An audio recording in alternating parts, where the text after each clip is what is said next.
তোর আমার মনে হচ্ছে কিছু একটা মিসিং। কোনো কিছু মিসিং না, তোমাকে অনেক সুন্দর লাগছে। যাই কি রে, আর কতক্ষণ লাগবে? কত দূর হলো? তোমার মেয়েকে যদি সুন্দর না লাগে তাহলে না ছেলে পালিয়ে যায়। তাড়াতাড়ি কর। হ্যাঁ, আচ্ছা গেস্টরা কি সবাই আসছে? তুই আবার একটা ফোন দিয়ে বল যে তাড়াতাড়ি আসে না। ওরে রেডি করতে আসলি তো কি রে রেডিও তাতে রেডিও যেতে ইচ্ছে হচ্ছে না রীতিমতো জোর জবস্তি করে মেয়েটা ভালো ভদ্র মেয়ে, তুই যখন মেয়েটার ছবি দেখতে চাস না, মেয়েটা তোর ছবি দেখতে চায়। আমি তো মানতেই পারছি না যে আমি আমার বাবা টাকা দিয়ে দিচ্ছি আর চাকরিটা মাত্র হয়েছে মানুষের কাছ থেকে পরে কথা শুনতে হবে যে বাবার টাকা বিয়ে করছি এখন সে খরচ করছে, পরে তুই দিয়ে দিবি। চল চল রেডি হো রেডি একদম ভাইয়া একদম হিরো। বয়স বেড়ে বুড়ো হয়ে গেছে, এখন টাকা আমার কাছে হিরো। মোস্ট তোমাকে একদম মানে নেই, মোস্টই তোমার বড় বাড়ি দিচ্ছে ভাই। আজকের দিনে তো মুখ টাকাতে পারতি নাকি? খবরদার যদি কেউ কথা বলি ফার্মাসি নাই কিছু আমার মোচের দিকে নজর না। আজকের দিনে এই চুল নিয়ে তো কথা বলতে হবে নাকি? আমি কি ঠিকঠাক লাগছে তো? এর থেকে বেশি কি সাজবি? আরে ভাই হাত চালিয়ে কাজ করেন না, ছেলে পক্ষ চলে আসলে ঝামেলায় পড়ে যাবো তো। সালাম আলাইকুম ভাইজান। হ্যাঁ হ্যাঁ হ্যাঁ, ওই যে ভাই ভাই জেনারেল আছে না, পাশে পাশে রোডটা। জি জি ওকে ওকে ভাই, ওকে ওকে। ওর পক্ষ চলে আসছে কিছুক্ষণের মধ্যে, তাদের রেডি ঠিক আছে।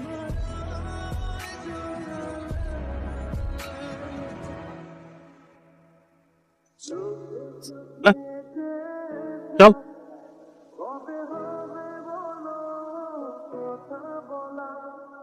মুখে নামে কি টেস্ট কর হয়েছে চল। শরবতের পালা তো শেষ হলো, তারপর কেচি দিয়ে দিচ্ছি, ভেতরে যে রেস্ট করেন। আমাদের ফানা বিটিয়ে দিন, দেওয়ার পারমিশন দিন। আমাকে ধার পয়সা আপনার কাছ থেকে অনেক বছরের পুরনো পাওনা পরিশোধ করছেন। বুঝি আপনাদের কষ্ট আমরা এই নিন, তারা আমাদেরকে এটা নেন, আমাদেরকে যেতে দেন ভিতরে। খুলে দেখাতে হবে। তোর এই শালি এগুলি কি কয়, খুলে দেখো মানে লজ্জা লাগে না এইসব কথা বলতে আপনাদের? আপনাকে খুলুন, লজ্জা আমরা পাবো। আচ্ছা বলেন আপনাদের দাবি কি বলেন। মাত্র 20,000 টাকা দিল ভাই। মানে থাক তাইলে আমরা যাই। বিয়ের খাবার কি আমাদের টাকা দিয়ে খাওয়াবেন আমাদেরকে? তো এটা নেন ভাই, আপনি আপনারা কিন্তু এতে খুশি থাকবেন ইনশাআল্লাহ। আচ্ছা কি যা দিয়েছে নিয়ে নে। Thank you so much. আপনি ঠকবেন না, বাইরে আপনার নামটা একটু দেন। সেটা পরেই জানবেন। এটা আপনার সিংহাসন, বসে যান বসে যান বসে যান।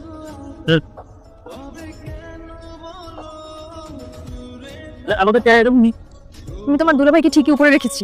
আচ্ছা দুলাভাই, আপনার বিয়ে করে ফিলিংসটা কেমন? কখন যে খেতে দিবে তার কোনো ঠিক ঠিকানা নেই। হ্যাঁ খাবার পেতে পারেন যদি আমার সাথে গুড রিলেশনটা থাকে। না হাত ধোয়া এখানে জুতা চুরির টাকা, তারপরে হাত ধোয়ার টাকা সবকিছু দেওয়া আছে। হ্যাঁ আমি দিয়ে আমি সম্পর্কটা ভালো রাখলাম, ঠিক আছে? আমি তো ভেবেছি দুলাভাই অনেক ভালো, এখন এটা বুঝে হয়ে গেছে। আপু দুলাভাই এত সুন্দর মাশাআল্লাহ। আর মেন কথা হচ্ছে অনেক লম্বা, 6 ফিট তো হবেই। মানাবে। আর সমস্যা তো এটা আছে, বয়স তো অনেক বেশি। আপু সবই ঠিক আছে, দুলাভাই একটু মোস আছে, এই জন্য মনে হয় এই না। চুপ থাকতো মামি, তুমি বলো তো। বললাম বয়স একটু বেশি, এখন এই বয়স বেশি হওয়ার পিছনে কোনো কারণ আছে কিনা, অন্য কোনো ঝামেলা আছে কিনা সেটাও বের করতে হবে। এখন অন্য কোনো সত্য গোপন করছে কিনা, তাহলে কিন্তু পরে অনেক ঝামেলা হয়ে যাবে। মামি তুমি কিন্তু শুধু শুধু ঝামেলা বাড়াচ্ছ, আমি বলে দিলাম। কেন তোর বয়স বেশি, এটা আমি বের করেই ছাড়ব। তুমি বিশ্বাস করো, তুমি যখন দেখবা তুমি নিজে বুঝতে পারবা। তা তুমি আমাকে বলো না কেন ছেলে বয়স বেশি? ছেলেটার একটু কোফ আছে, এই জন্য হয়তো বয়স বেশি দেখায়। বেশি বয়সী ছেলেরা না বন্ধুটিকে অনেক আদর যত্ন করে। তোমরা যে চাপাবাজি করছো আমি মনে বুঝতে পারছি। দেখো কিন্তু পরে কিন্তু তোমার ঘাড়ে এসেই বসবো। বাড়িতে পরের বাড়ির একটা ছেলে এসছে, তাকে আগে আদর যত্ন করো, কি সুন্দর করে খাও দাও। আমার এই লক্ষ্মী মেয়ে। দুলা ভাই দেখি আমরা একটা সেলফি তুলি। এটা কি মুখে রুমালটা সরান না।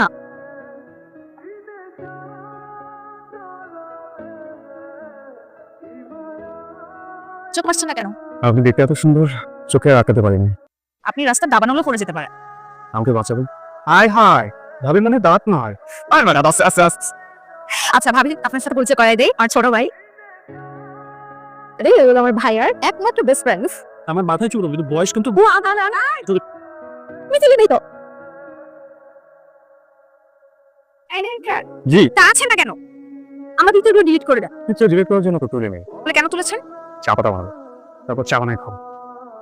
কি হয়েছে? কি হয়েছে? মা কত বড় মিথ্যাবাদী। আমি ছেলের এলাকায় একজনকে ফোন করেছিলাম, জানতে পেরেছি ছেলের আগে তো বিয়ে হয়েছিল। যদিও ছেলেটা ভালো। তুমি শিওর তো? আমি শিওর নয়, কোনো কথা বলি না। তুমি থাকো, আমি মামাকে বলে আসি। আমার খুব খারাপ লাগছে। মামা হ্যাঁ আরে তাড়াতাড়ি করছিস। ছেলে তো বিয়ে হয়ে গেছে, আবার ডিভোর্স হয়ে গেছে। ওহ গুড। কি বললি তুই? শিওর? 100% শিওর কথা বলতেছি। কেন আমি তো ঠিকই ঠিক করলাম, কোনো প্রেম নেই, সে কোনো বুড়ি থেকে খায় না। এখন দেখো তাহলে কি করবা? এই চল চল চল আপনার কাছে চল। আপা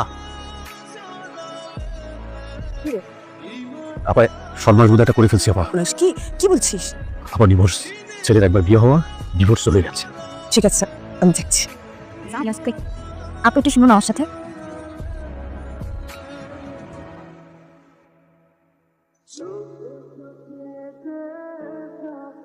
না আমি একটু ওর সাথে একটু কথা বলবো। হ্যাঁ শিওর। একটা তো ঝামেলা হয়ে গেছে বিরাট। নতুন জামাই নাকি আগে একটা বিয়ে করেছিল, জন্য নাকি ডিভোর্স হয়ে গেছে। কি বলে নতুন বাড়ি ভর্তি এখন? কাকে কি বলবো? আচ্ছা আচ্ছা আমি দেখছি কি করা যায়। এর একটা বিহিত করতেই হবে।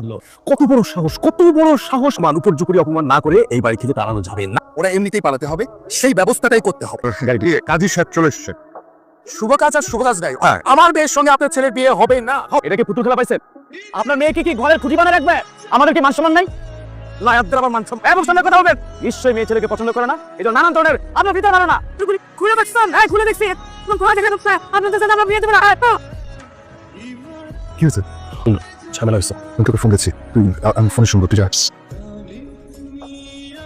আমার ছেলের সাথে বিয়ে দেবেন না কেন? তবে ওই 8 লাখ টাকা হবে, 50 লক্ষ টাকা লাগবে। এটা 50 কেন 8 লাখ টাকা হলে? জি আমি রাজি। সব শর্তই তো রাজি হয়ে যাচ্ছে। তার মানে এখানে ঝামেলা আছে, শর্ত বাড়াই দিন। আমার মেয়েকে 20 ভরি স্বর্ণ দিতে হবে। এটা কোনো প্রবলেম না।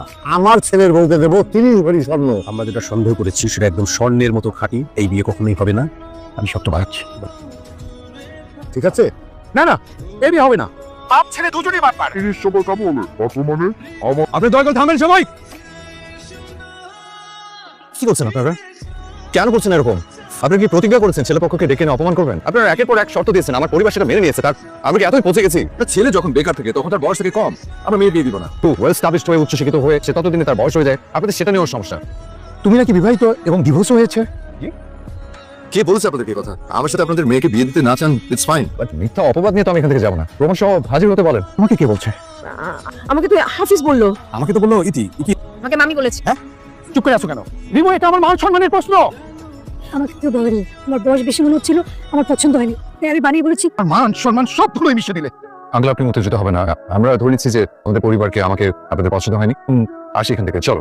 আপনারা প্লিজ একটু দাঁড়ান। আপনি কোথায় বাকি ছিলেন? আপনি ওকে কিছু বলে আমাকে অপমান করবেন? আপনার কাছে হাত জোর করে শুধু একটু ক্ষমা প্রার্থনা করতে চাই। কোন প্রমাণ ছাড়া কথা বিশ্বাস করেছে, এবং এই একটা মিথ্যা কথার জন্য যে বিয়ের মতো এত বড় একটা পরিবার, আপনি যদি পারেন আমার পরিবারকে ক্ষমা করে দেবেন। যথেষ্ট। আপনার ভুলটা স্বীকার করেছেন। আমাকে মাফ করে দেবেন। মিথ্যে দাঁড়িয়ে কথা বলা এই কাজটা করবে না। আর একটা কান কথা অনেক সম্পর্ক নষ্ট করে ফেলে।